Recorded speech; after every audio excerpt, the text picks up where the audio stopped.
तर मागच्या अनेक वर्षांपासून हा विषय सुप्रीम कोर्टामध्ये प्रलंबित आहे। मागच्या 2 आठवड्यांपासून पुन्हा एकदा या संदर्भातली सुनावणी सुप्रीम कोर्टामध्ये चालू आहे। एकनाथ शिंदेंच्या गटाकडनं अजून युक्तिवाद हा सुरू झालेला नाही, कारण ठाकरे सेनेचा युक्तिवाद कपिल सिब्बल अजून सुद्धा न्यायालयात करतायत। या संदर्भामध्ये अधिक माहिती घेणार आहोत। आमचे प्रतिनिधी भरत मोहोळकर हे थेट जोडले गेलेले आहेत। भरत, आता पुन्हा एकदा सुनावणी सुरू झालेली आहे, मात्र आजच्या सुनावणीकडे जाण्यापूर्वी आपण आपल्या प्रेक्षकांसाठी पुन्हा एकदा त्यांना समजून सांगूया की मागच्या आठवड्यामध्ये जी सुनावणी झाली त्याच्यामध्ये कपिल सिब्बल यांनी नेमका काय युक्तिवाद केला, इलेक्शन कमिशनच्या भूमिकेवर आणि विधानसभेच्या अध्यक्षांच्या निर्णयावर कपिल सिब्बल यांनी अत्यंत आक्रमकपणे कोर्टामध्ये बाजू मांडली होती। त्या संदर्भामध्ये आम्हाला सांगा।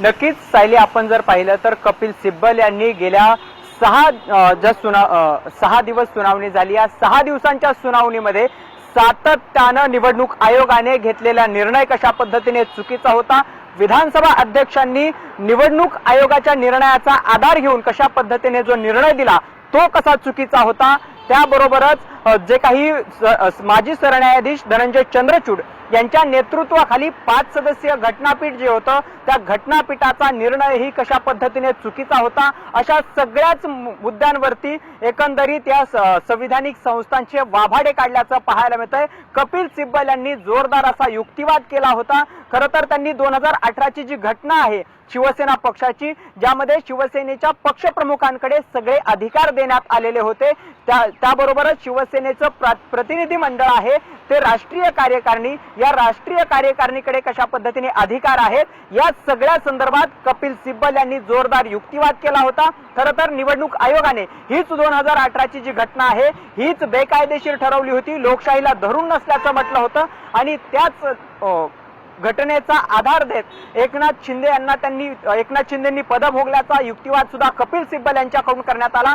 खरं तर कपिल सिब्बल यांनी एकनाथ शिंदेंच्या शिवसेनेला कशा पद्धतीने धनुष्यबाण आणि पक्षाचं नाव शिवसेना हे नाव कसं चुकीच्या पद्धतीने दिलंय, या सगळ्या मुद्द्यांवरती वाभाडे काढल्याचं पाहायला मिळत होतं। पक्षाची जी संघटनात्मक रचना आहे, प्रशासकीय रचना आहे, या सगळे मुद्दे कपिल सिब्बल यांनी मांडलेले आहेत। त्याबरोबरच निवडणूक आयोगाने दिलेला निर्णय तो कशा पद्धतीने चुकीचा होता हे सांगितलेलं आहे। तिसरा आणि महत्त्वाचा मुद्दा म्हणजे विधानसभा अध्यक्षांनी जो निर्णय दिला होता तो सुद्धा कशा पद्धतीने चुकीचा होता, या संदर्भात सुद्धा पुराव्यासह अनेक मुद्दे कपिल सिब्बल यांनी उपस्थित केले होते। विधिमंडळ पक्ष आणि राजकीय पक्ष या दोन्हीतील अंतर कशा पद्धतीने महत्त्वाचं ठरतं या सगळ्या केसमध्ये हे सुद्धा कपिल सिब्बल यांनी आपल्या युक्तिवादामध्ये मांडलं होतं।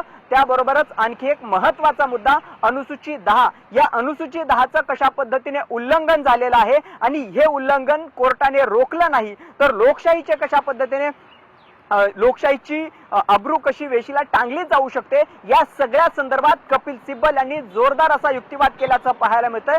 कपिल सिब्बल यांच्या संपूर्ण युक्तिवादामध्ये आपण बारकाईने काही गोष्टी नमूद केल्या, निरीक्षण केलं तर त्यामध्ये आपल्याला काही जाणवतं। त्यातली पहिली गोष्ट, कपिल सिब्बल यांनी फॅक्च्युअल मुद्द्यांवरती युक्तिवाद केल्याचं पाहायला मिळतंय।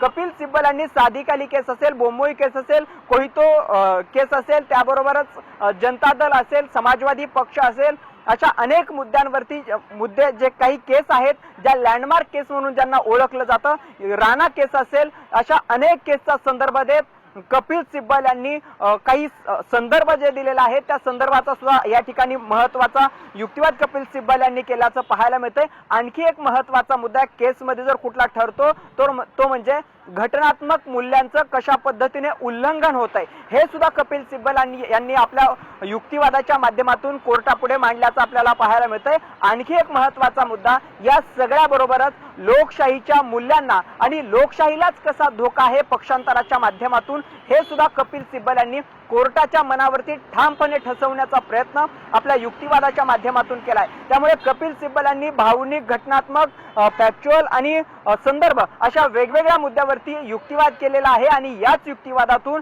एकनाथ शिंदेंच्या शिवसेनेची बाजू कशी कमकुवत आहे, निवडणूक आयोगाने दिलेला निर्णय कसा चुकीचा आहे, विधानसभा अध्यक्षांचा निर्णय कसा चुकीचा आहे, त्याबरोबरच 5 सदस्यीय घटनापीठाचा जो निर्णय आहे तो सुद्धा कसा चुकीचा आहे, या सगळ्या मुद्द्यांवरती कपिल सिब्बल यांनी सुप्रीम कोर्टामध्ये युक्तिवाद करताना धारदार आणि जोरदार पद्धतीने एकनाथ शिंदे यांच्या पक्षाला आणि निवडणूक आयोगाला, विधानसभा अध्यक्षांना खिंडीत गाठण्याचा प्रयत्न केल्याचं आपल्याला पाहायला मिळत आहे.